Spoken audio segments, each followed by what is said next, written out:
John బనియన్ రచించిన యాత్రికుని ప్రయాణం ప్రచురింపబడి 3 శతాబ్దాలు గడిచాయి. అయినప్పటికీ ప్రపంచంలో బైబిల్ తర్వాత అత్యధికంగా అమ్ముడుపోయే గ్రంథం ఇదే. ఇప్పటి వరకు రచించబడిన గ్రంథాలన్నిటిలో యాత్రికుని ప్రయాణం ఎంతో మందిని ప్రభావితం చేసింది. ఎన్నో భాషల్లోనికి అనువదించబడుతూ వివిధ రకాలైన ప్రచురణలుగా ముద్రించబడుతూ వస్తున్నది. నర్సరీలు మొదలుకొని యూనివర్సిటీల వరకు ఈ పుస్తక ప్రభావం విస్తరించింది. ఇంగ్లాండ్లోని బెడ్ఫోర్డ్ పెద్ద పారిశ్రామిక నగరం. 17వ శతాబ్దం మధ్యకాలం నుండి తరువాతి సంవత్సరాల్లో జాన్ బనియన్ ఈ వీధుల్లో తిరిగేటప్పుడు ఇలా ఉండేది.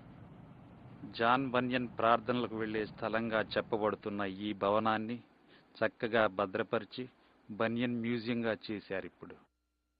ఇక్కడికి వచ్చే సందర్శకులు జాన్ బనియన్ వాడిన వస్తువులను చూస్తూ ఆయన గృహాన్ని చూస్తున్న అనుభూతిని పొందుతారు. ఆయన జన్మించిన ప్రదేశం గాని ఆయన నివసించిన గృహం గాని ఇప్పుడు ఉనికిలో లేవు. మూడ్ హాల్ అనబడే జాన్ బనియన్ మ్యూజియంలో విశేషాలు. బనియన్ తన కాలంలో ఈ బల్ల మీద నుండి చేయబడిన వర్తమానాలు విన్నాడు. ఈ ప్రదేశం జాన్ బనియన్ జీవితాన్ని, అతని ఆలోచనలను ఎంతో ప్రభావితం చేసింది. బెడ్ఫోర్డ్లో ఉన్న 2 జైళ్లలో ఒకదాని తలుపు కూడా ఇక్కడ ఉంది. దీని వెనుకే 20 సంవత్సరాలు ఖైదీగా ఉండి ఈ గ్రంథాన్ని రచించాడు. ఈ చర్చిలో నమ్మకమైన సభ్యునిగా ఉండేవాడు కానీ అక్కడ బోధన ఆత్మీయ సందేశంగా తీసుకోలేక అసంతృప్తి చెందేవాడు. తన కుటుంబాన్ని ప్రతి ఆదివారం ఈ చర్చికి తీసుకువెళ్లేవాడు. అయితే స్వయంగా బైబిల్ను అధ్యయనం చేస్తూ ఎన్నో విషయాలు నేర్చుకున్నాడు. ఈ బైబిల్ అధ్యయనమే తన సంఘం మరియు వ్యక్తిగత విషయాలను ప్రశ్నించేటట్లు చేసింది. ఉదాహరణకు ఒక విషయం, అతడు కొంతకాలం ఆదివారం ఉదయం చర్చి గంటలు మ్రోగించే బాధ్యత తీసుకున్నాడు. ఆ పని చేస్తూ అందులో ఆనందం పొందటం పాపంగా భావించాడు. గంట మ్రోగించటానికి వెళ్ళినప్పుడు ఏదో ఒక రోజు దేవుని తీర్పులా ఆ గంట వచ్చి తన మీద పడుతుందేమోనని చాలా భయపడ్డాడు. బనియన్ నివసించే బెడ్ఫోర్డ్ నగరానికి దగ్గరలో ఉండే ఎల్స్టవ్ అనే గ్రామం ఆ రోజుల్లో మంచి మత కేంద్రంగా ఉండేది. ఈ విశాలమైన మఠం సామాజిక, మత విషయాలకు సంబంధించిన కట్టడంగా మారింది. ఈ చర్చిలో ఉన్న రంగుల అద్దాల కిటికీ జాన్ బనియన్కు, అతని గ్రంథానికి జ్ఞాపక చిహ్నంగా ఉంది. అతడు బైబిల్ను బాగా అధ్యయనం చేయటం వలన చర్చి పద్ధతులను అంగీకరించేవాడు కాదు. తన పుస్తకంలో ఎన్నో విషయాలు బనియన్ వ్యక్తిగత నలుగులాటను మాత్రమే కాదు గాని చర్చిలో అతడు చూసిన అతిక్రమాలను కూడా ప్రతిబింబిస్తాయి. ఈ స్థలంలోనే జాన్ బనియన్ జైలు జీవితం అనుభవించాడు. బెడ్ఫోర్డ్ నగరంలో ప్రవేశించేటప్పుడు కనిపించే ఈ వంతెనపై ఒక చిన్న జైలు ఉంది. ఆ జైల్లో ఉన్న కాలంలోనే యాత్రికుని ప్రయాణం అనే గ్రంథాన్ని జాన్ బనియన్ వ్రాయటం ప్రారంభించాడు. ఈ రోజు బనియన్ ప్రతిమ ఆయన గౌరవానికి గుర్తుగా ఉంది గాని అప్పట్లో ఆయన మతాధికారుల వేషధారణను వ్యతిరేకించడం వలన ప్రజలు ఆయనను గూర్చి వేరేగా తలంచేవారు. సరైన విచారణ జరగకుండానే అతడు మరో 11 సంవత్సరాలు బెడ్ఫోర్డ్లో ఉన్న ప్రధాన జైల్లో గడిపాడు. ఈ సమయంలోనే దైవ దర్శనం ద్వారా ఈ గ్రంథాన్ని రాశాడు. లండన్ నగరంలోని ఒక పురాతనమైన చారిత్రాత్మక సమాధుల దొడ్డిలో జాన్ బనియన్ సమాధి ఉంది. దాని ప్రక్కనే ఒక ప్రఖ్యాత రచయిత సమాధి కూడా ఉంది. బనియన్ గ్రంథాన్ని చదివి ఎంతో ప్రభావితుడయ్యానని చెప్పాడు ఈయన. ప్రఖ్యాత ఇంగ్లీష్ ప్రసంగికులు, గీత రచయితలైన జాన్ వెస్లీ, చార్లెస్ వెస్లీల తల్లి సుసన్నా వెస్లీ సమాధి కూడా దగ్గరలోనే ఉంది. యాత్రికుని ప్రయాణం చదివి ఎంతగానో కదిలించబడిన మరో ప్రముఖుడు ఐజక్ వాట్స్ సమాధి కూడా ఇక్కడే ఉంది. క్రైస్తవ సంఘంలో బహుళ ప్రాచుర్యంలో ఉన్న అనేకమైన పాటలు ఈయన వ్రాసినవే. జాన్ బనియన్లోని గొప్పతనాన్ని, ఉద్దేశాలను అర్థం చేసుకోవటానికి నేటి పండితులు ఇంకా ప్రయత్నిస్తూనే ఉన్నారు. మనకు చిరపరిచితమైన యాత్రికుని ప్రయాణం అనే గ్రంథం ఆధారంగా తీసిన చలన చిత్రాన్ని చూడబోతున్నాం. యాత్రికుని ప్రయాణం.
పాపము వలన వచ్చు జీతం మరణం మరణం జీతం మరణం జీతం మరణం జీతం జీతం మరణం మరణం పాపము వలన వచ్చు జీతం మరణం మరణం జీతం మరణం జీతం మరణం జీతం జీతం మరణం మరణం మరణం మరణం.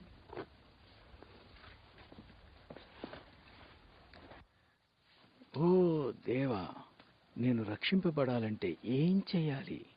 పాపము వలన వచ్చు జీతం మరణం మరణం జీతం మరణం జీతం మరణం జీతం జీతం మరణం మరణం పాపము వలన వచ్చు జీతం మరణం మరణం పాపాత్ములకు మరణం ఖాయం మరణం ఖాయం పాపము వలన వచ్చు జీతం మరణం మరణం పాపాత్ములకు మరణం ఖాయం మరణం ఖాయం పాపము వలన వచ్చు జీతం మరణం మరణం మరణం మరణం మరణం. అతని వీపుపై ఉన్న పాపపు మూటెంతో భారంగాను కష్టంగానూ ఉంది. యాత్రికుడు నాశనపురాన్ని విడిచి మోక్షరాజ్యాన్ని వెతుక్కుంటూ సాగిపోతున్నాడు. తన ప్రయాణంలో ఎన్ని ఆటంకాలు వచ్చినా, చివరికి ప్రాణాపాయం సంభవించినా సరే అన్నిటినీ ఎదుర్కోవటానికి సిద్ధపడ్డాడు.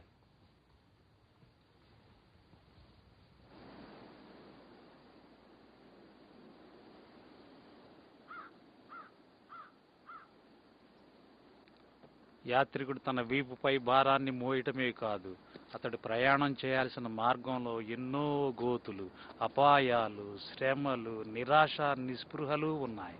వీటికి తోడు తన మనస్సే తనకు బద్ధ శత్రువులా ఉంది. నిజానికి వీటన్నిటికీ కారణం అదే.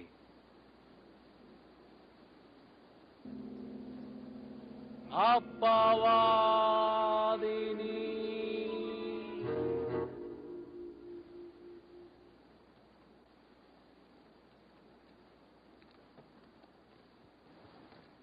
యాత్రికుడు తన వీపు మీద పాపభారం మోస్తున్నప్పటికీ ఒక గ్రంథాన్ని తన చేతిలో పట్టుకున్నాడు. అది జీవగ్రంథం అనబడే బైబిల్. ఆ బైబిల్లోని మాటలే యాత్రికుణ్ణి నాశనపురాన్ని విడిచిపెట్టేలా చేశాయి.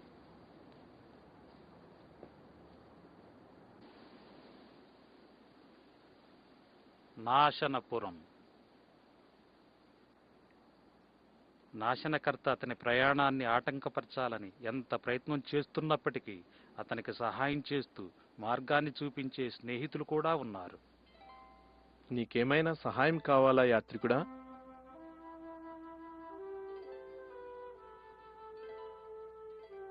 నేను నిన్ను గమనిస్తున్నాను. చాలా శ్రమల్లో ఉన్నట్లున్నావు. అవును, శ్రమల్లోనే ఉన్నాను.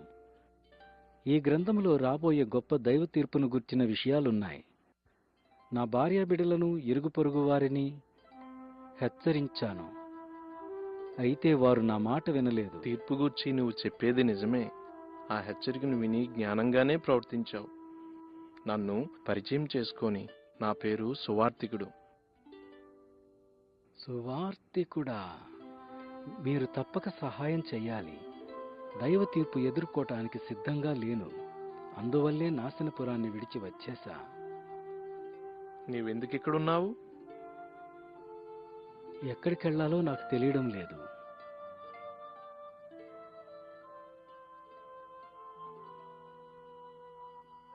రాబోయే తీర్పును తప్పించుకో. ఎంత దయగలవారు! దైవ తీర్పుని ఎలా తప్పించుకోగలను? తాళపు చెవి. ఇది వాగ్దానం అనే తాళపు చెవి.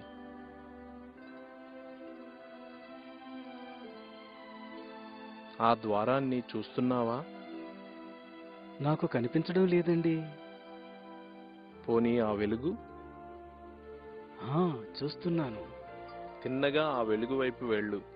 అది ఒక ద్వారం దగ్గరకు నిన్ను నడిపిస్తుంది. ద్వారాన్ని చేరి తలుపు తట్టు. ఆ తరువాత ఏం చేయాలో నీకు తెలియజేయబడుతుంది.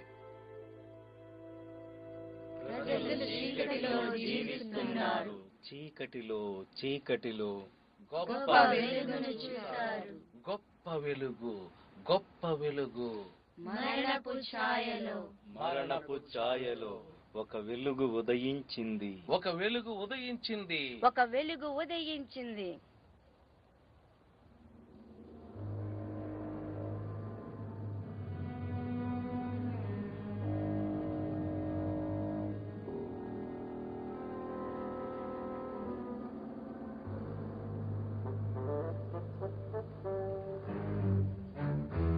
యాత్రికుడా, ఓ యాత్రికుడా. నాశనపురం నుండి యాత్రికుని పొరుగువాడైన చెంచలుడనేవాడు యాత్రికుణ్ణి కనుగొని మరలా భార్యాబిడ్డల దగ్గరకు తీసుకుని పోవాలని బయలుదేరాడు. నిజానికి యాత్రికుడు తన భార్యాబిడ్డలను విడిచిపెట్టి రాలేదు. ఇరుగు పొరుగు వారి మాటలు విని యాత్రికుని భార్య నాశనపురాన్ని విడిచి తన భర్తతో కలిసి వెళ్ళటానికి తిరస్కరించింది.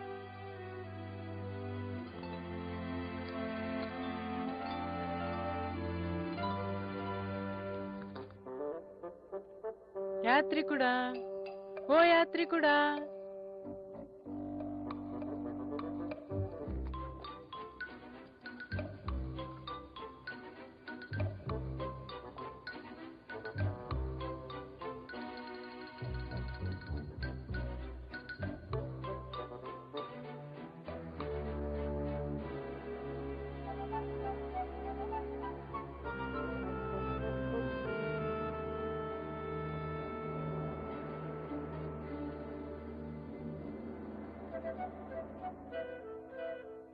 ఓ నా మంచి స్నేహితుడా, ఒక్క నిమిషం ఆగు.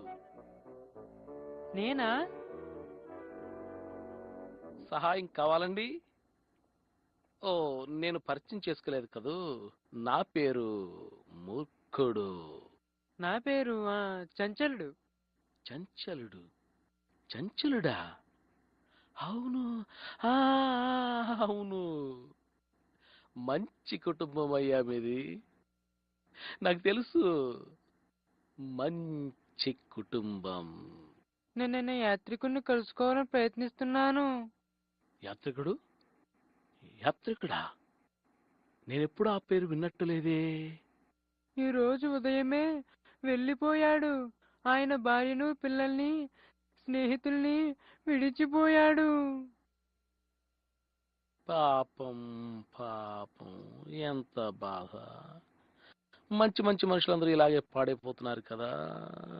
అవునవునవునవునవును, మహా బాధ. సహాయం చేయగలరా? యాత్రికుణ్ణి తన భార్య బిడ్డల దగ్గరకు తీసుకెళ్ళాలి. మళ్ళీ అతను మంచిగా మార్చాలంటావా? బహుశా నేను సహాయం చేయగలను అనుకో. సహాయం చేయడం నాకు వెన్నతో పెట్టిన విద్య. తప్పకుండా తప్పకుండా. అలాగే అలాగే అలాగే.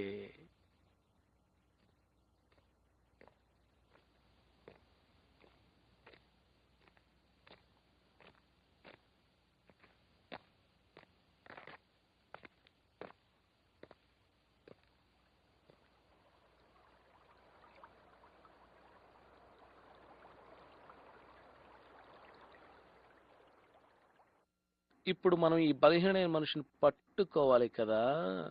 నీవు కొంచెం నోరు మూసుకుంటే చాలా మంచిది. ఇలాంటి వాళ్ళతో నాకు చాలా అనుభవం ఉంది. మెలకువగా ఉండు, జాగ్రత్తగా ఉండు. నీ శత్రువైన అపవాది వస్తున్నాడు. నీ శత్రువైన అపవాది వస్తున్నాడు. నీ శత్రువైన అపవాది వస్తున్నాడు. ఇక్కడున్నావా యాత్రికుడా? నీకోసమే వచ్చాను. నీకు ముందే చెప్పాను నన్ను మాట్లాడనీయమని. అలాగే మూర్ఖుడు గారు. సరే సరే, అలాగేనండి, అలాగే. వావ్ వావ్, ఎంత అద్భుతం. నీవు యాత్రికుడు కదా. యాత్రికుడు, అవును, యాత్రికుడు చాలా మంచివారు. అవునవునవును, నాకు బాగా తెలుసు. యాత్రికుడి కుటుంబం చాలా మంచివారు. మరి మీరు అన్నారు. నా అవసరం నీకేమైనా ఉందా? నువ్వు వెనక్కి వెళ్ళిపోవాలి. మళ్ళీ నీ భార్యా బిడ్డల దగ్గరికి వెళ్ళిపోవాలి. నేను వెనక్కి వెళ్లేదే లేదు. దాని పేరే నాశనపురం. దేవుని తీర్పు వలన అది నాశనం కాబోతుంది.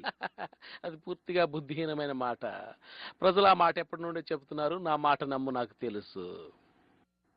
ఆ తీర్పు ఎప్పటికీ రాదు, రాదు రాదు రాదు, ఎన్నటికీ రాదు, రానే రాదు. నోవాహు సంగతేమిటి? నోవాహు దినములలో ఎలాగుండెనో అలాగే. నోవహు? ఈ పేరు నేను ఎప్పుడు వినలేదే. ముఖ్యమైన కుటుంబాలన్నీ నాకు తెలుసు. నన్ను నమ్ము. స్నేహితుడా, దయచేసి నా మాట విని నీ భార్య బిడ్డల దగ్గరికి వెళ్ళిపో. ఈ యాత్రికుడు ఎంత మంచి పేరు! అవును, అవును, అవును. ఆ పేరు పాడు చేయకు. వెనక్క నాశనపురానిక వెళ్ళేదే లేదు. మీరు కూడా రావచ్చుగా. మనమంతా దేవుని తీర్పును తప్పించుకోవచ్చు. ఏంటి, దైవ తీర్పును తప్పించుకోగలమా? ఓ తప్పకుండా. అబద్ధం. పనికి మాలిన, బుద్ధిహీనమైన, మూఢమైన, అసాధ్యమైన అబద్ధం. అది అబద్ధమా యాత్రికుడా? కాదు చంచలుడా, ఇది నిత్య సత్యం. అక్షయమైన స్వాస్థ్యం కోసం మనం వెదకాలని ఈ గ్రంథంలో రాసింది. స్వాస్థ్యమా? నీ ఇంటికి వెళ్ళి నీ కుటుంబంతో సంతోషంగా ఉండటమే స్వాస్థ్యం పొందటం. అవును, అవును, నీవింటికి వెళ్ళిపోవాలి. ఏమిటి నీ ఉద్దేశం? మాతో కలిసి వస్తున్నావా లేదా? నేను వెనక్కి వెళ్ళేదే లేదు. సరే చంచలుడా, వీని విడిచి మనం ఇంటికి పోదాం. నేను యాత్రికుడితో వెళ్ళాలనుకుంటున్నాను. ఆ మెదడు లేని మనిషితో వెళ్తావా? వెనక్కి వచ్చి జ్ఞానంగా నడుచుకో. మనం దేవుని తీర్పును తప్పించుకోగలం. దేవుని తీర్పట.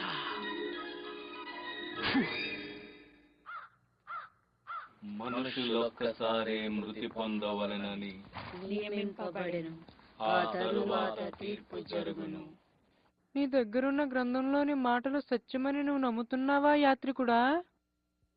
ఆ గ్రంథములో రాయబడినట్లు నిత్యజీవ నిరీక్షణార్థం అనాది కాలములో సత్యదేవుడు వాగ్దానం చేశాడు.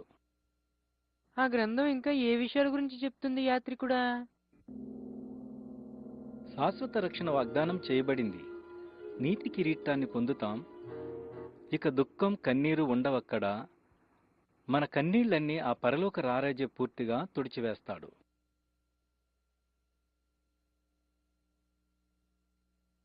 అక్కడ ఎవరైనా మనల్ని హేళన చేస్తారా? లేదు చంచలుడా. అద్భుతం, అద్భుతం. అక్కడ ఎవరుంటారు? లక్షలాది మంది మనకంటే ముందుగా అక్కడికి వెళ్లారు. వారు ప్రేమగల పరిశుద్ధులు. వారంతా దైవ సన్నిధిలో ఉన్నారు. వారంతా దేవునికి ప్రియులు. అక్కడికి చేరడానికి ఇక ఆలస్యం చేయలేను.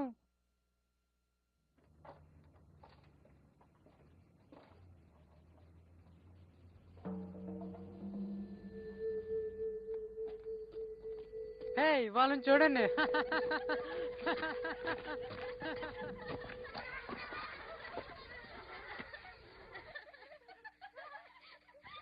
ఎవరైనా హేళన చేస్తే నాకు ఇష్టం ఉండదు. బాధపడకు చంచలుడా, వాళ్ళ అంధకార సంబంధులు.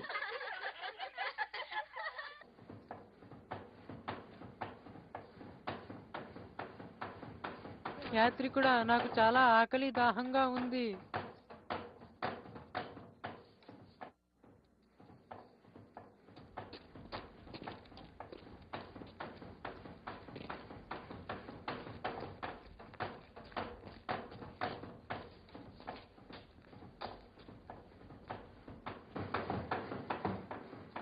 ఏమండి, మంచినీళ్ళు కొంచెం ఇస్తారా?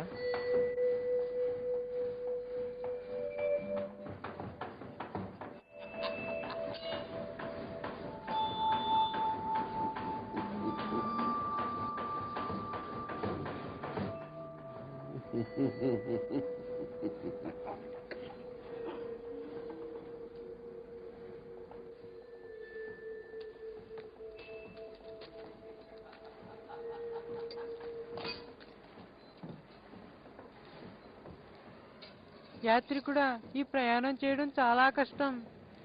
బైబిల్ అది సులువని చెప్పలేదు. అద్భుతమైన గమ్యాన్ని వాగ్దానం చేసింది.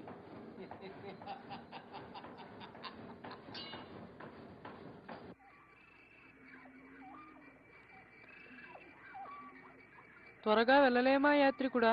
ఆ ప్రదేశాన్ని చేరాలని ఆశగా ఉంది. నేను త్వరగా నడవలేను. ఎందుకంటే నా వీపున భారం ఉంది. ఈ రాత్రి విశ్రాంతి కోసం ఒక స్థలం చూసుకుంటే మంచిది. వద్దు యాత్రికుడా, త్వరగా వెళ్ళిపోదాం. ఈ గ్రంథం చెబుతున్న ప్రదేశాన్ని చూడకుండా ఆగలేను.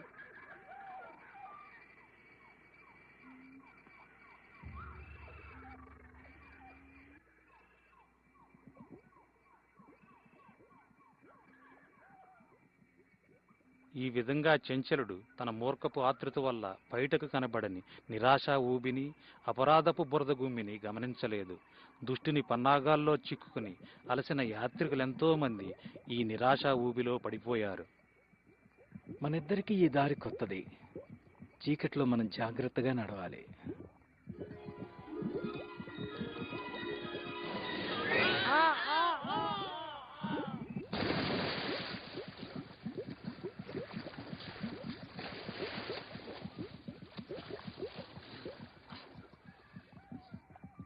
ఇదేనా నీ గ్రంథం చెబుతున్న అద్భుత ప్రదేశం? ప్రయాణం ప్రారంభంలోనే ఎలా ఉంటే ఇక చివరికి ఎలా ఉంటుందో. దయచేసి నన్ను బయటికి లాగు. ఈ భారం నన్ను ఊబిలోనికి నెట్టేస్తుంది. నీ గ్రంథం చెబుతున్న ఆ సుందర రాజ్యాన్ని నువ్వే సంపాదించుకో. నేస్తమా, రక్షించు.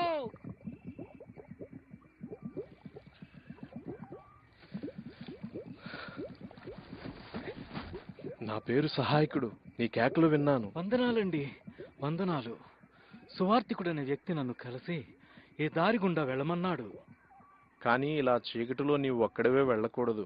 మనుషులు చెడుతనమనే నాచుతోనూ మురికితోనూ నిరాశ ఊబి నిండిపోయింది. పాపం చేసిన వారు తమ ఘోరస్థితిని తెలుసుకున్న తరువాత భయ సందేహాలతో ఈ ఘోరమైన ఊబిలో తరచుగా పడిపోతుంటారు. అలాంటి వారిని మీరు కాపాడతారా? సహాయాన్ని వారు కోరుకుంటే పాపం ఎక్కడ విస్తరించినో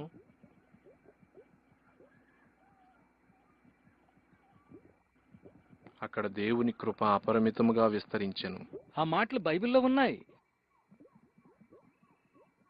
ఇక నేను వెళ్తాను. కొంచెం ముందుకెళ్తే ఈ రాత్రి గడిపేందుకు స్థలం దొరుకుతుంది.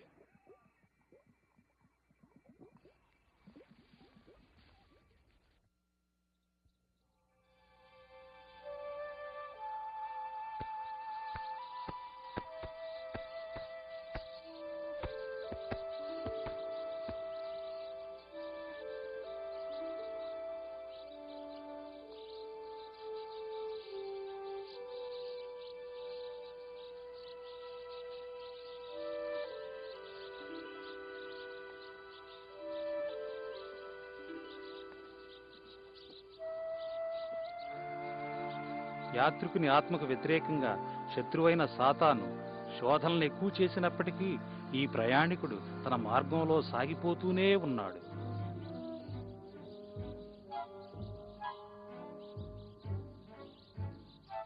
మెలకువగా ఉండు, జాగ్రత్తగా ఉండు. నీ శత్రువైన అపవాది వస్తున్నాడు. నీ శత్రువైన అపవాది వస్తున్నాడు. నీ శత్రువైన అపవాది వస్తున్నాడు.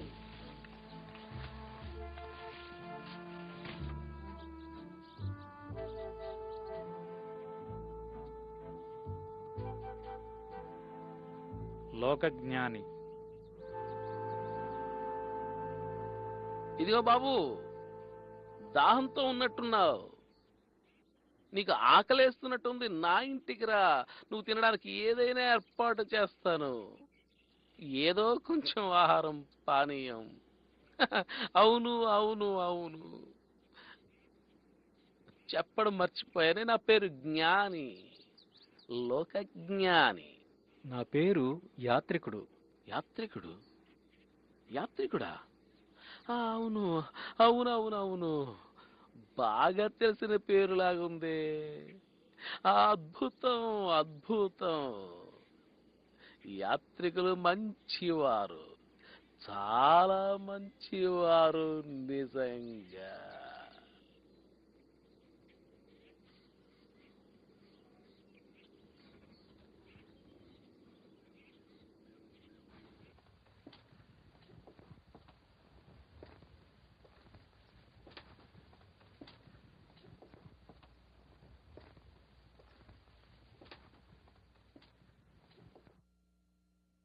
నువ్వు మా కుటుంబం గురించి వినే ఉంటావు. చెప్పాలంటే మాది చాలా పేరున్న వంశం. అవునవును, మమ్మల్ని ఏదైనా అడుగు, నీకు ఇష్టం వచ్చింది ఏదైనా అడుగు, నీకు జవాబు దొరుకుతుంది. అది సరే గాని ముందు ఇది చెప్పు, నీ వీపు మీద మూట ఎలా చేరింది? నేను ఒక ద్వారాన్ని చేరాలి. దాన్ని చేరినప్పుడు విముక్తి పొందుతాను ఈ భారము నుండి. అలాంటి ద్వారం కోసం నీకెవరు చెప్పారు? దారిలో ఒక ఆయన్ని కలిశాను. అతని పేరు సువార్తికుడు. స్వార్థికుడా? హ! వాళ్ళంతా బుద్ధిహీనులు. అవును యాత్రికుడా, కేవలం వారు బుద్ధిహీనులు. ఆ సువార్తికుడు చూపించిన మార్గాన్ని అనుసరిస్తే అన్ని విధాలైన బాధలు నీకు ఎదురవుతాయి తెలుసా? ఆకలి బాధలు, ప్రమాదాలు, వస్త్రహీనత, ఖడ్గం. ఇంకా నీకు సిలువ గురించి చెప్పలేదా అతను? హ! అతనే మార్గమా? వట్టి బుద్ధిహీనత. నేను మోస్తున్న ఈ భారం చాలా ఎక్కువ లోకజ్ఞాని. మీరు చెప్పినవన్నీ సంతోషంగా ఎదుర్కోగలను. ఒకవేళ నా యాత్ర ముగింపులో విడుదల పొందితే ఈ భారం నుండి. అసలు నీకు ఈ భారం ఎలా దొరికింది చెప్పు? ఈ బైబిల్ చదవడం ద్వారా.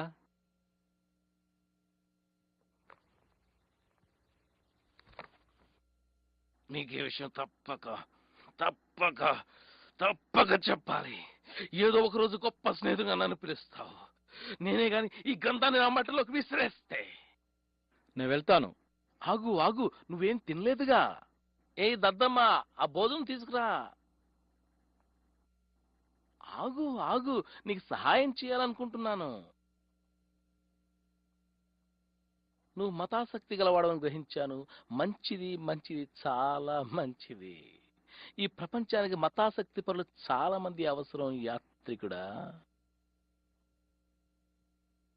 నీ ముందున్న ఆ కొండను చూస్తున్నావా? ఆ కొండ పైన ధర్మ కార్యాలపురం ఉంది. అది ఎంతో చక్కని చిన్న ఊరు. నాకు అక్కడే ఉండాలని ఇష్టం యాత్రికుడా, చాలా ఇష్టం. అయితే అక్కడి వాతావరణం నాకు పడలేదు. అక్కడ నా ప్రియమైన స్నేహితుడు ఉన్నాడు, న్యాయానుసారి. ఆ కొండపైనున్న మొట్టమొదటి ఇల్లే అతనిది. నీ భారం నుండి నువ్వెలా విడుదల పొందగలవో చెబుతాడు నా ప్రియమైన స్నేహితుడు, న్యాయానుసారి.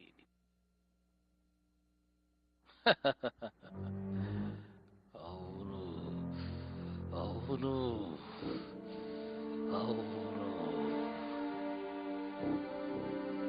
ధర్మకార్యాలపురం.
యాత్రికుడా, ఇక్కడ నువ్వేం చేస్తున్నావు? అసలైన మార్గం నుండి నీవింత త్వరగా ఎలా తప్పిపోయావు? ఒక పెద్ద మనిషి నన్ను కలిసి ఈ భారాన్ని తొలగించుకునే విధానం తెలియచేశాడు. నువ్వు ఆ గ్రంథములోని మాటలు చదివావు కదా? ఆ వాక్యము సజీవమై బలము కలదై రెండంచులు గల ఎటువంటి ఖడ్గము కంటే వాడిగలది. ఇంత గొప్ప రక్షణను నిర్లక్ష్యం చేస్తే నువ్వెలా తప్పించుకోగలవు? పాపం చేశాను. అవిశ్వాసివి కావద్దు యాత్రికుడా. నాశనానికి దారితీసే విశాల మార్గంలో నడిచేవారిలా జ్ఞాపకముంచుకో, నీతిమంతుడు విశ్వాసం మూలంగా జీవిస్తాడు. లోకజ్ఞాని నీ మీద శాశ్వతమైన తీర్పును రప్పించడానికి ప్రయత్నం చేశాడు. మొదటిగా వాడు నిన్ను సత్యం, జీవం, మార్గము అయిన యేసుక్రీస్తు త్రోవల్లో నుండి తప్పించాడు. రెండవదిగా సిలువ మార్గాన్ని నీవు వ్యతిరేకించేలా చేయడానికి ప్రయత్నం చేశాడు. యాత్రికుడా, సిలువను గూర్చిన వార్త నశించుచున్న వారికి వెర్రితనముగా ఉన్నది గాని, నాశనాన్ని తప్పించుకునే వారికి సిలువను గూర్చిన వార్త రక్షణ కలిగించే దేవుని శక్తి అయి ఉన్నది. నాకింకా ఏమన్నా అవకాశం ఉందా? మీరు చెప్పిన ఆ ద్వారాన్ని నేను కనుక్కోగలనా? తప్పకుండా నీవు దాన్ని కనుక్కోగలవు యాత్రికుడా. నరకాగ్ని నుండి తప్పించుకోగలవు. నీవే కాదు, ఈ గ్రంథంలోని విషయాలు గైకొనిన వారెవరైనా తప్పించుకోగలరు.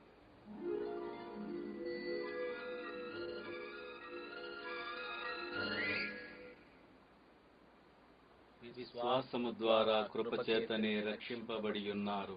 విశ్వాసము ద్వారా క్రియల వలన కలిగినది కాదు. దేవుని వరమే విశ్వాసము ద్వారా రక్షింపబడి ఉన్నారు. ధర్మశాస్త్ర సంబంధమైన క్రియల మూలంగా ఏ మనుషుడును నీతిమంతుడని తీర్పు తీర్చబడడు. విశ్వాసము ద్వారా రక్షింపబడి ఉన్నారు. భక్తిహీనులు కదులుచున్న సముద్రము వంటి వారు. వారికి నెమ్మది ఉండదు, వారికి నెమ్మది ఉండదు, వారికి భక్తిహీనులు నెమ్మది ఉండదు, కదులుచున్న సముద్రము వంటి వారు. వారికి నెమ్మది ఉండదు, వారికి నెమ్మది ఉండదు, భక్తిహీనులు కదులుచున్న సముద్రము వంటి వారు. వారికి నెమ్మది ఉండదు, వారికి నెమ్మది ఉండదు, వారికి నెమ్మది ఉండదు. వెదకు వెదకు, నీకు దొరుకును, నీకు దొరుకును, తట్టు తట్టు, తెరువబడును, తెరువబడును, వెదకు, వెదకు, నీకు దొరుకును, నీకు దొరుకును, తట్టు, తట్టు. తెరువబడును, తెరువబడును. స్నేహితుడా, వందనాలు. నా పేరు సహృదయుడు. నీవెవరివి? ఎక్కడి నుండి వచ్చావు? ఎక్కడికి వెళ్తున్నావు? నా పేరు యాత్రికుడు. పాపభారంతో నాశనపురాన్ని విడిచి నిత్యజీవానికి మార్గం వెతుకుతూ వచ్చాను. మార్గాన్ని వెతుకుతూ వచ్చావా యాత్రికుడా? నీవు చాలా జ్ఞానివి.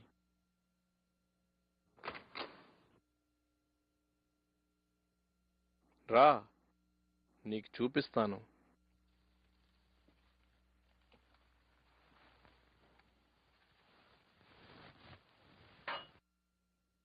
నీవు ఒంటరిగా ప్రయాణిస్తున్నావు ఎందుకు యాత్రికుడా?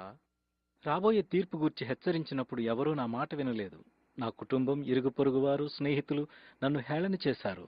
అదంతే, ఈ లోకంలో తరచుగా అలా జరుగుతుంది. సహృదయుడా, దయచేసి నా వీపు మీదున్న ఈ భారాన్ని తొలగించి నాకు సహాయం చేయగలవా? జవాబు ఆ గ్రంథంలోనే ఉంది. ఈ దారిలోనే కొంచెం ముందుకెళ్తే ఉపదేశకుని ఇల్లు కనిపిస్తుంది. అతని దగ్గరికెళ్ళు, నీకు సహాయం చేస్తాడు. వందనాలండి, వందనాలు. విశాల మార్గం, నాశనానికి నడిపిస్తుంది. ఇరుకు మార్గం, జీవమునకు దారి చూపిస్తుంది. విశాల మార్గం, నాశనానికే, నాశనానికే, ఇరుకు మార్గం, జీవమునకే, జీవమునకే, విశాల మార్గం. నాశనానికే, నాశనానికే.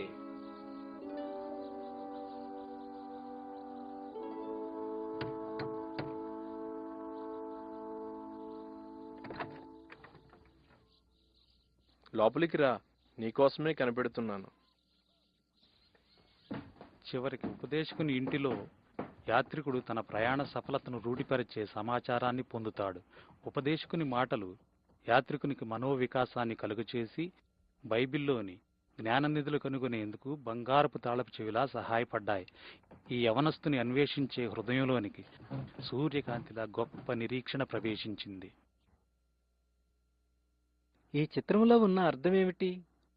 ఈ చిత్రంలో ఉన్న వ్యక్తి అపోస్తులతో కలిసి ఇలా చెబుతున్నాడు: నా చిన్నపిల్లలారా, మీ యందు క్రీస్తు స్వరూపం ఏర్పడేంత వరకు నాకు మరలా ప్రసవ వేదన కలుగుచున్నది. విశ్వాసమునకు కర్తయు దాని కొనసాగించువాడైన యేసు వైపు చూడాలి. దేవుని వాక్యము మన పాదములకు దీపమును, మన త్రోవకు వెలుగునై ఉన్నది.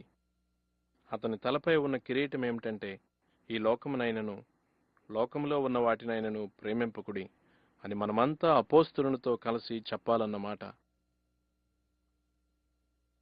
పాపము నుండి స్వతంత్రులమయ్యాక మంచి పోరాటము పోరాడాలి. మన పరుగు తుదుముట్టించాలి. అప్పుడు మన కొరకు నీతి కిరీటము ఉంచబడుతుంది. రా, ఇంకా చూపిస్తాను.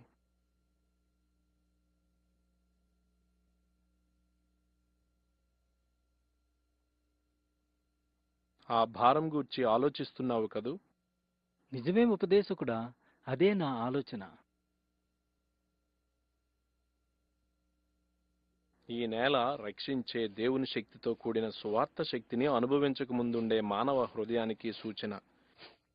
ఈ ధూళి ప్రతి హృదయంలో ఉండు పాపము, చీపురు ధర్మశాస్త్రానికి లేదా పాపక్షమాపణ కొరకు చేసిన పుణ్యకార్యాలకు గుర్తు. ధర్మశాస్త్ర క్రియల మూలంగా ఏ మనుష్యుడు నీతిమంతుడిగా తీర్చబడలేడు. కేవలం సువార్త శక్తి మాత్రమే పాపాలను తొలగించగలదు.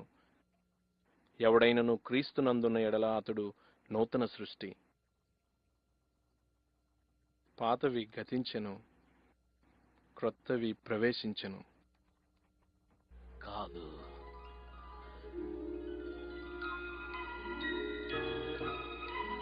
కాదు, కాదు, కానే కాదు.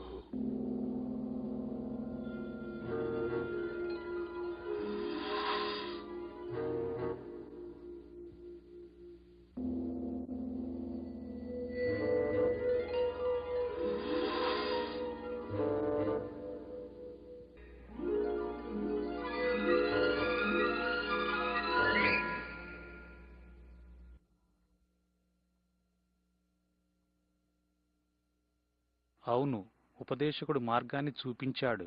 అతని మాటలు చీకటిలో దీపంలా ఉన్నాయి. ఆకాశమును భూమియు గతించును గాని ఈ గ్రంథములోని మాటలు ఏమాత్రమును గతింపవు. పాపులను రక్షించుటకు క్రీస్తు యేసు లోకమునకు వచ్చెను. పాపులలో నేను ప్రధానుడను. శరీరమూలముగా జన్మించినది శరీరమును, ఆత్మమూలముగా జన్మించినది ఆత్మయునై ఉన్నది. మీరు క్రొత్తగా జన్మింపవలను. మీరు విశ్వాసము ద్వారా కృపచేతనే రక్షింపబడి ఉన్నారు. ఇది మీ వలన కలిగినది కాదు, దేవుని వరమే. అది క్రియల వలన కలిగినది కాదు గనుక ఎవడునూ అతిశయింపకూడదు.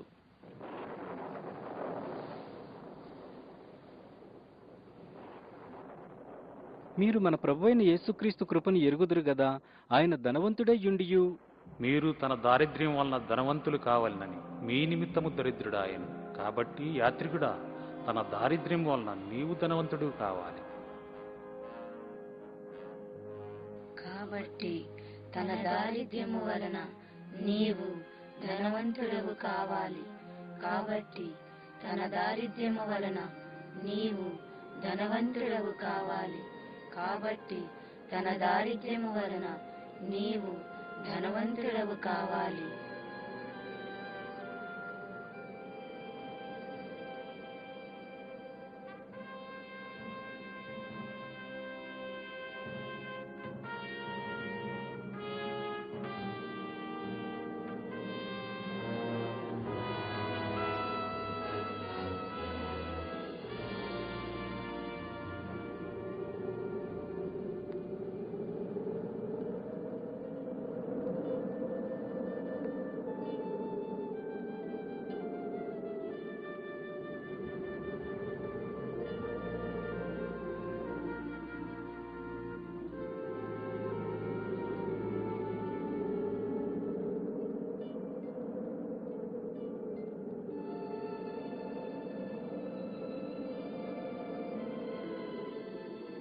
మన అతిక్రమ క్రియలను బట్టి అతడు గాయపరచబడిను, మన దోషములను బట్టి నలుగుకొట్టబడిను. మన సమాధానార్థమైన శిక్ష అతని మీద పడిను. అతడు పొందిన దెబ్బల చేత మనకు స్వస్థత కలుగుచున్నది. తండ్రి, వారిని క్షమించుము. నన్ను క్షమించుము. సమాప్తమైనది. సమాప్తం.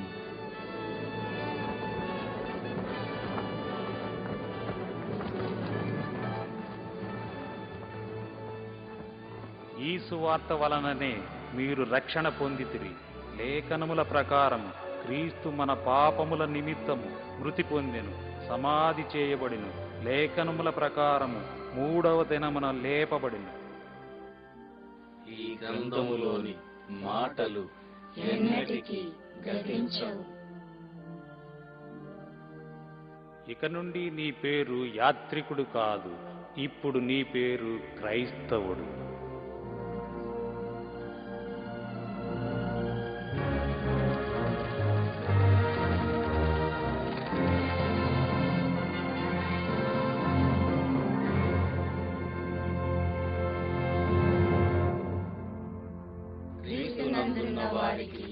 శిక్షా విధియు లేదు.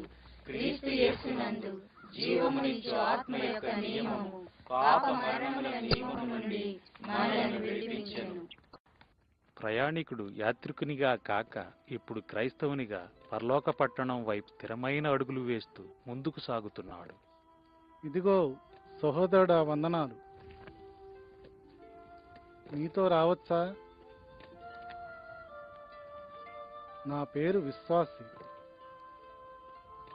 నేను ఈ మార్గంలోనే వెళ్తున్నాను. క్రైస్తవుడు విశ్వాసి సొంత అన్నదమ్ముల వలె ఉన్నారు. ఈ ఆత్మీయ బంధం ఎంతో ప్రత్యేకమైనది. విశ్వాస విషయంలో ఏకత్వం అనేది నమ్మిన వారందరినీ ఒకే కుటుంబ సభ్యులుగా చేస్తుంది.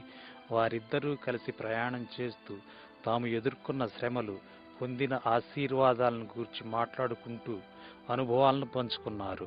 వారిద్దరూ కలిసి నిరీక్షణతోనూ నమ్మకంతోనూ తమ ప్రయాణం కొనసాగించారు.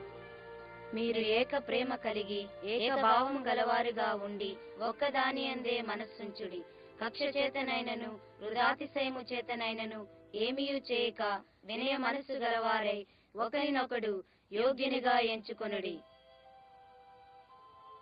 మీలో ప్రతి వాడును తన సొంత కార్యములను మాత్రమే గాక ఇతరుల కార్యములను కూడా చూడవలెను. విశ్వాసి, నీవు కూడా నిరాశా ఊబిలో పడిపోయావా? అవును, కష్టాల కొండ దగ్గర దగాపురంలో మొదటి ఆదామును కలుసుకున్నాను. అతడు తన 3 కుమార్తెలను వివాహం చేసుకోమని కోరాడు. వారు అందంగా ఉన్నారు. వారిది లోకం చూసే అందం. వాళ్ళ పేర్లేమిటి? వారి పేర్ల శరీరాశ, నేత్రాశ, జీవపు డంబము. నీవు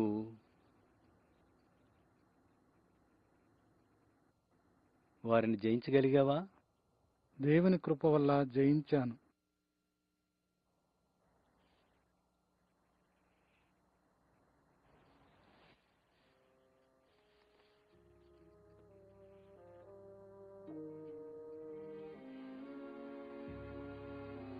కీర్తనాకారుని మాటలు ఎంత సత్యమైనవి! వేటకాని గురిలో చిక్కుకోకుండా మనం జాగ్రత్త పడాలి.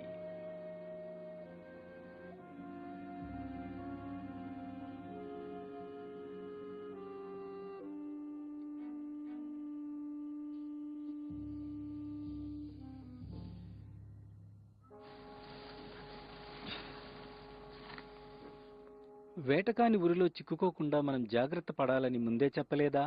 అవును, చెప్పావు. మనలో ఏ చెడు తలంపులు లేవు కదా. మరెందుకు సాతాను వల్ల పడ్డాం? మనం మంటివారము కదా. విను, వాక్యాన్ని నేను తప్పుగా చెప్పాను. ప్రభువుని గూర్చి ఇలాగ ఉంది: వేటకాని ఉరిలో నుండి ఆయన నిన్ను విడిపించును. విడిపిస్తాడా క్రైస్తవుడా దీని నుండి? అవును విశ్వాసి, ఆయన మనల్ని విడిపిస్తాడు. అది బైబిలులోని వాగ్దానం. తన వాగ్దానాలలో దేనిని ఆయన తప్పిపోడు. బలవంతుడైన నా శత్రువు చేతి నుండి ఆయన నన్ను విడిపిస్తాడు. లోకమును జయించిన విజయము మన విశ్వాసమే. ఇది గొప్ప విడుదల, సంతోషించి సంబరపడే సమయం. కానీ అప్పుడే ప్రక్కన ఉన్న కొండల్లో నుండి మాయసంత శబ్దాలు వస్తున్నాయి. మాయసంత. వెళ్ళండి, మీరు ఈ లోకంలో ఉన్న లోకానికి చెందరు.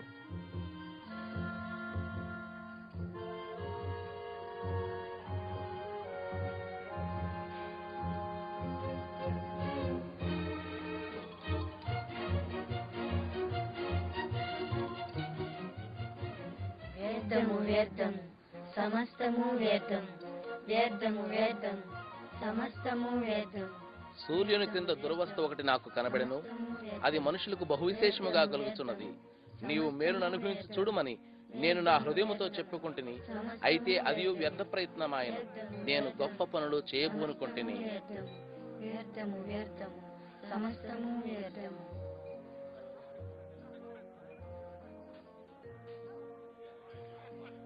మాయసంత చాలా వరకు లోకంలానే ఉంటుంది. అక్కడి ప్రజలు పొల్లు నవ్వు కోసం, పనికిరాని వస్తువుల కోసం, తమకు తృప్తి కలిగించే వ్యర్థమైన వాటి కోసం చూస్తారు.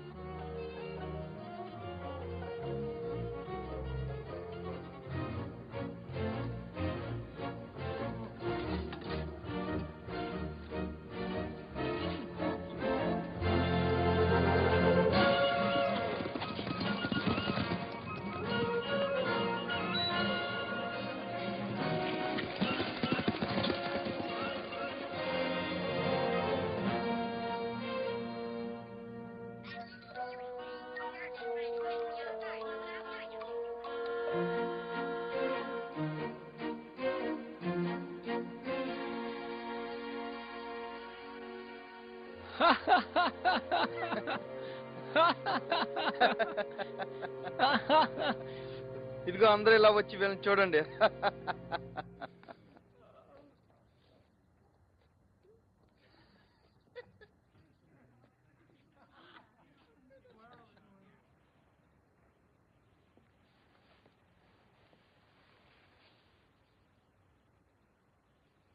దైవాశీస్సులు. దైవ శిష్యులు, దైవ శిష్యులు, దైవాశీస్సులు.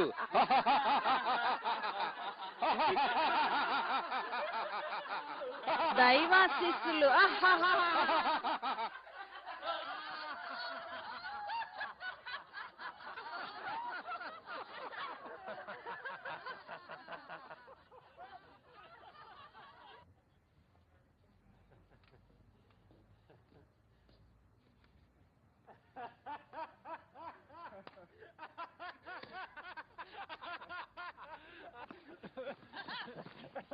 మనం ఏం చేద్దాం క్రైస్తవుడా?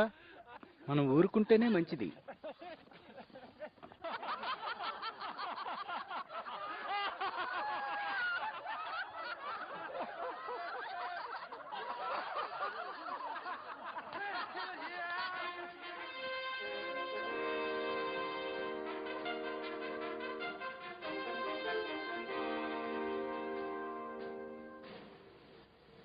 యువరాజు,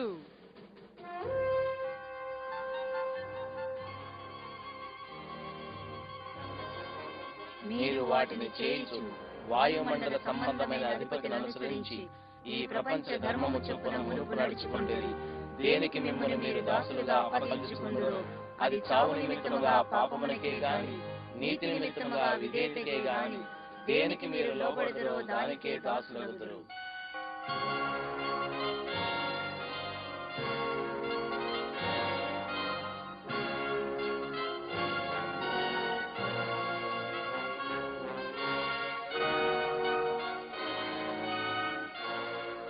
నిరీక్షకుడు అనే యువకుడు ఈ మాయసంతలోని సమస్తమైన దుష్టత్వానికి, శరీరేచ్ఛలకు దూరంగా జీవిస్తున్నాడు.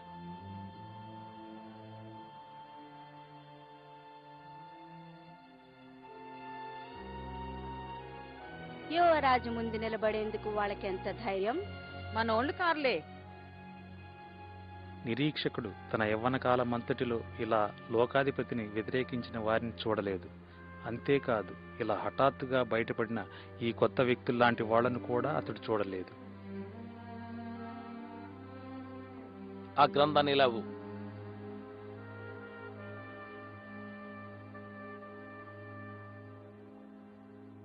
నా ముందు తల వంచకూడదని ఈ గ్రంథం మీకు ఆజ్ఞాపించిందా?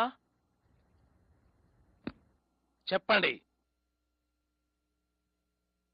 అవునండి.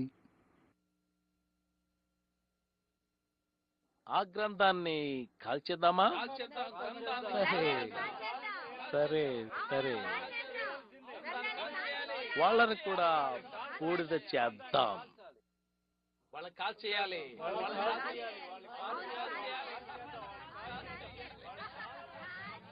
మీ ఇద్దరికి మరణ శిక్ష విధిస్తున్నా.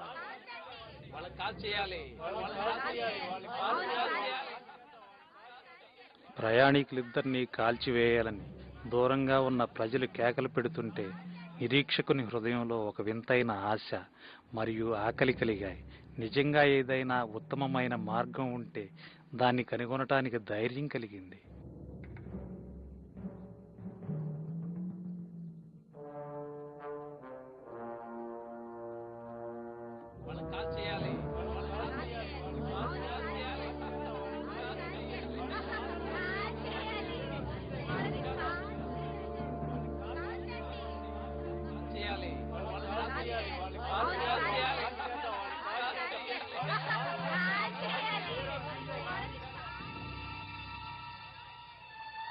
అందరూ లేవండి, మనము పని చేయాలి.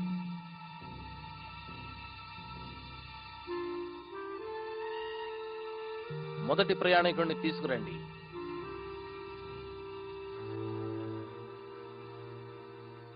విశ్వాసముతోనూ ఓర్పుతోనూ వాగ్దానమును స్వతంత్రించుకున్న వారిని పోలి నడుచుకొనుడి.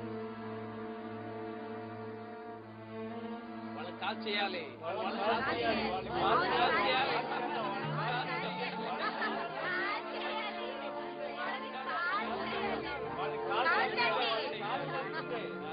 నేను మీతో సత్యమును చెప్పుచున్నాను, ఎవడైనను నా మాట విని నన్ను పంపిన వాని యందు విశ్వాసముంచిన ఎడల వాడు తీర్పులోనికి రాక నిత్య జీవములోనికి వచ్చును. కాల్ చేయాలి.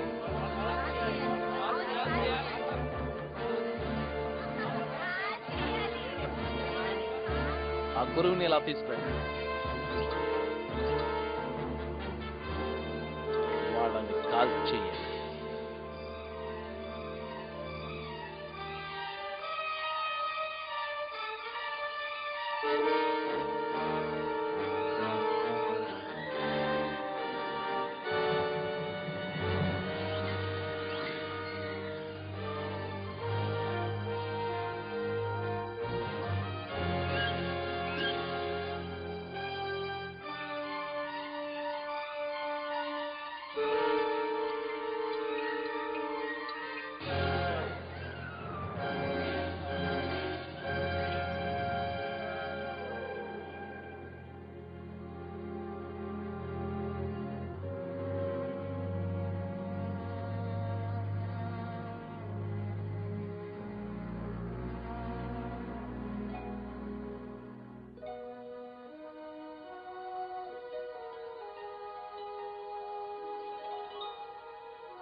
మీ పేరు నిరీక్షకుడు, మీకు సరిగ్గా సరిపోయింది. చాలా సంవత్సరాలుగా నా హృదయం అంతా అర్థం లేని నిరీక్షణతో నిండి ఉండేది. కానీ ఇప్పుడు పరిశుద్ధ గ్రంథం ద్వారా నిత్య జీవమును గూర్చిన వాగ్దానం నాకు కలిగింది.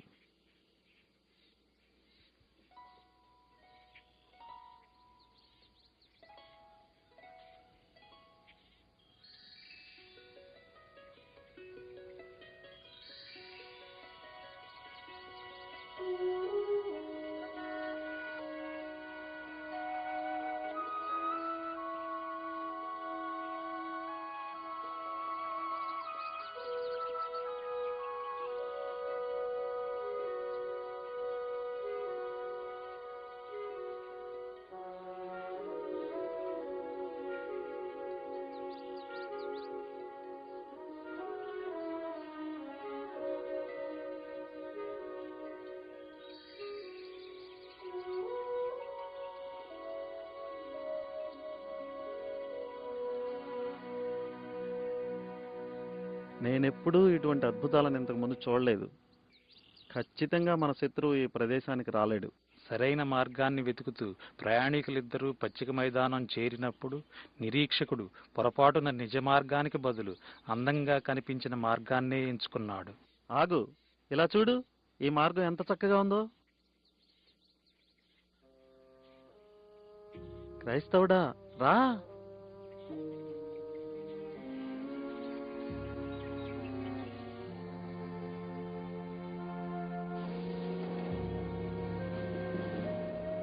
నిరీక్షకుడా, మనం మార్గం తప్పినట్టున్నాం. మన ముందు తుఫానుంది చూడు. ఇంకా మనం తప్పు మార్గంలోనే వెళుతున్నాం నిరీక్షకుడా.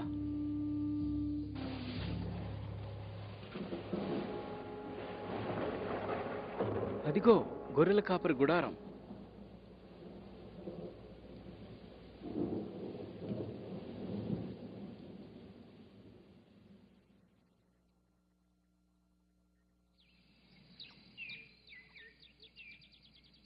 చూడు క్రైస్తవుడా, ఈ రాత్రికి మనం ఆ కోటలో పడుకోవచ్చు. తినడానికి ఏమైనా దొరుకుతుందా?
దుర్గానికి మీకు స్వాగతం. నేను మీకు ఆతిథ్యం ఇచ్చే నిరాశ రాక్షసుణ్ణి.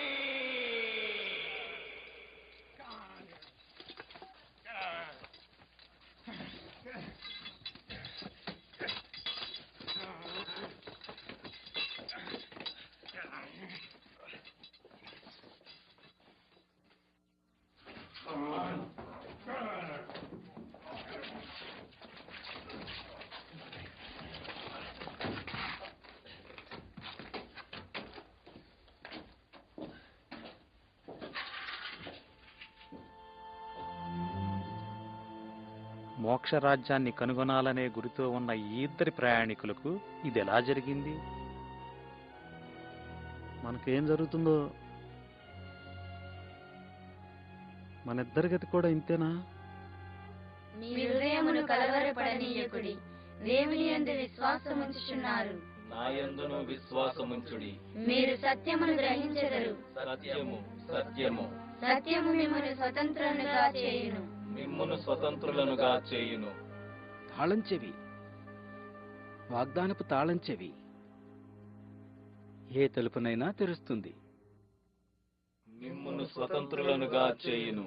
మీరు సత్యమును గ్రహించెదరు. సత్యము సత్యము సత్యము మిమ్మల్ని స్వతంత్రులుగా చేయును. మిమ్మును స్వతంత్రులనుగా చేయును.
పచ్చిక మైదానం ప్రశాంత మార్గమే, కానీ అది తప్పుదారి. క్రైస్తవుడు నిరీక్షకుడు కొన్ని అడుగులు ముందుకు వెళితే వారికి నిజమైన మార్గం దొరికి ఉండేది. సందేహ దుర్గంలో బాధలు తప్పించుకునేవారు. వారి ప్రయాణపు చివరి మజిలీ ప్రారంభంలో ఉన్న అందమైన బాట వద్దకు ఇంకా కొంచెం ముందుగానే చేరి ఉండేవారు.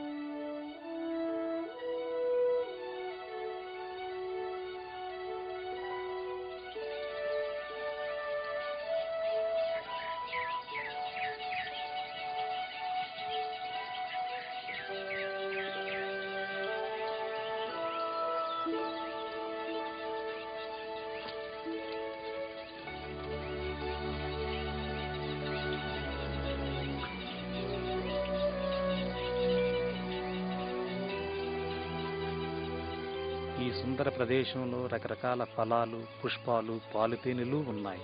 క్రైస్తవుడు నిరీక్షకుడు గొర్రెల కాపర్ల బసకు చేరుకున్నారు. వారు కేవలం గొర్రెల కాపర్లు కారు, అంతకంటే ఎక్కువగా వారు సంరక్షకులు, మార్గదర్శకులు, నిజమైన స్నేహితులు, అసలైన సహోదరులు.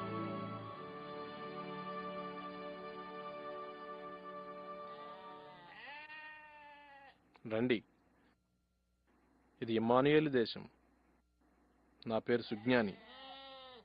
నా పేరు మెలకువ. నా పేరు అనుభవజ్ఞుడు. నా పేరు యథార్థవంతుడు. నేను క్రైస్తవుడను. నా తోటి ప్రయాణికుడు నిరీక్షకుడు. ఇది ఇమ్మానుయేల్ దేశం గనుక మోక్షరాజ్యానికి సమీపిస్తున్నామన్నమాట. అవును, దగ్గరలోనే ఉన్నారు. మెలకువ వారికి చూపిద్దాం.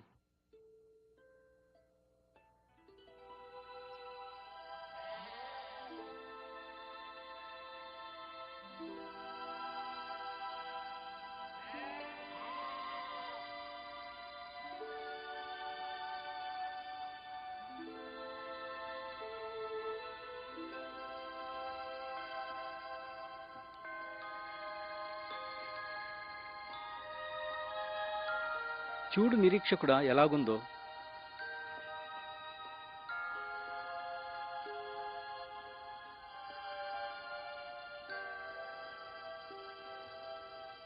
క్రైస్తవుడా రా, త్వరగా సాగిపోవాలి. మీరు చాలా దూరం వెళ్ళాలి. ఇప్పటికే చాలా దూరం వచ్చారు. కాసేపు విశ్రాంతి తీసుకోండి. ఎలా ఆగలం? మేము వెంటనే వెళ్ళాలి.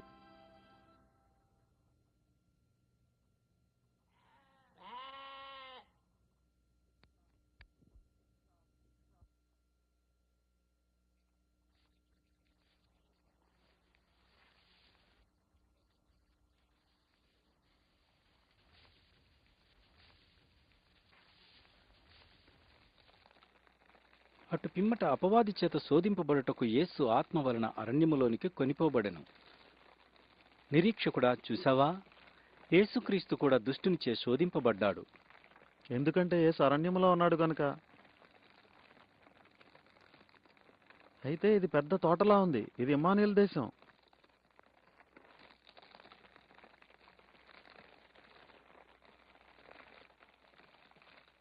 ఒక వ్యక్తి ఇంత దూరం వచ్చాక తప్పకుండా అతనికి భద్రత ఉంటుంది.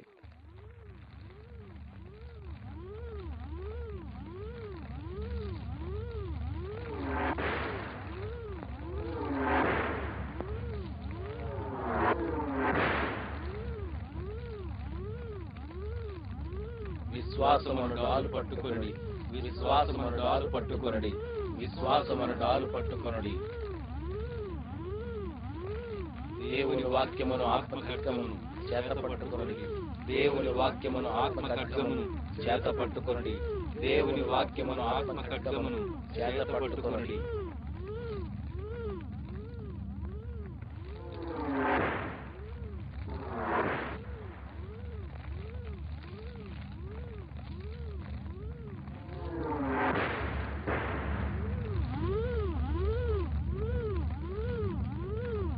దేవునికే మహిమ. హల్లెలూయా.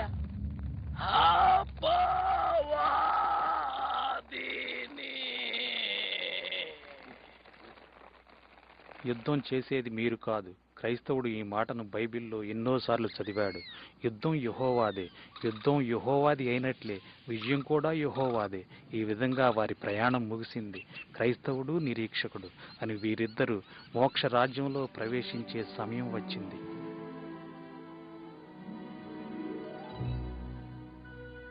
మంచి పోరాటమును పోరాడి తిని, నా పరుగు కడముట్టించి తిని, నా విశ్వాసమును కాపాడుకొంటిని. ఇక మీదట నా కొరకు నీతి కిరీటం ఉంచబడి ఉన్నది. మంచి పోరాటమును పోరాడి తిని, నా పరుగు కడముట్టించి తిని, నా విశ్వాసమును కాపాడుకొంటిని. ఇక మీదట నా కొరకు నీతి కిరీటం ఉంచబడి ఉన్నది. ఇక మీదట నా కొరకు నీతి కిరీటం ఉంచబడి ఉన్నది.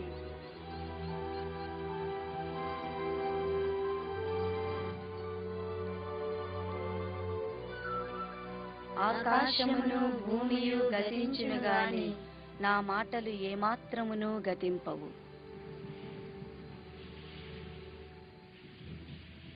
మోక్షరాజ్యం.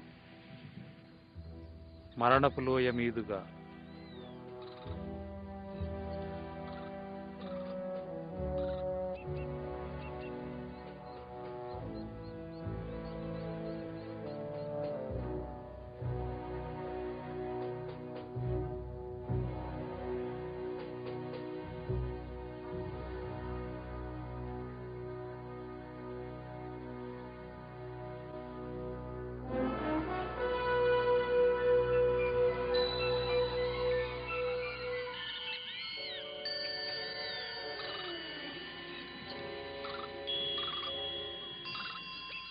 నా మాటలు ఏమాత్రమును గతింపవు. నా మాటలు ఏమాత్రమును గతింపవు. నా మాటలు ఏమాత్రమును గతింపవు. నా మాటలు ఏమాత్రమును గతింపవు. యెహోవా నా కాపరి, నాకు లేమి కలుగదు. గాఢాంధకారపు లోయలో నేను సంచరించినను ఏ అపాయమునకు భయపడను. నీవు నాకు తోడుగా ఉందువు. నీ దుడ్డు కర్రయు నీ దండమును నన్ను ఆదరించును. ఏ అపాయమునకు భయపడను. నీవు నాకు తోడుగా ఉందువు. నీ దుడ్డు కర్రయు నీ దండమును నన్ను ఆదరించును. నీ కృపాక్షేమములే నా వెంట వచ్చును. చిరకాలము యెహోవా మందిరములో నేను నివాసము చేసేదను.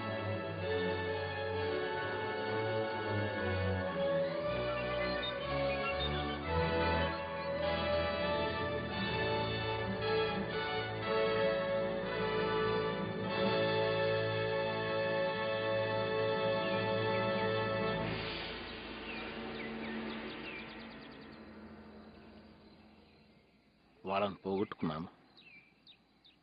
వీరిలో చాలా మంది నా వారైనట్టు ఆ ఇద్దరు కూడా నాకు దక్కాల్సింది.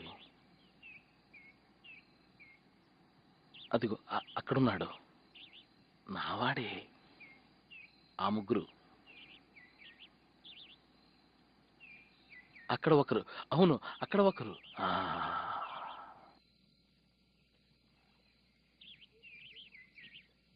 అపవాది మిగతా వారి కోసం ఎదురు చూస్తున్న సమయం ఇది. ఎవరైతే బలహీనంగా ఉన్నారో, ఎవరినైతే గెలవాలనుకుంటున్నాడో, గెలుచుకుంటున్నాడో వారిని తన చేతిలో పెట్టుకున్నాడు. నాకు కావలసింది ఇంకొకరున్నారు. బహుశా బహుశా నువ్వు.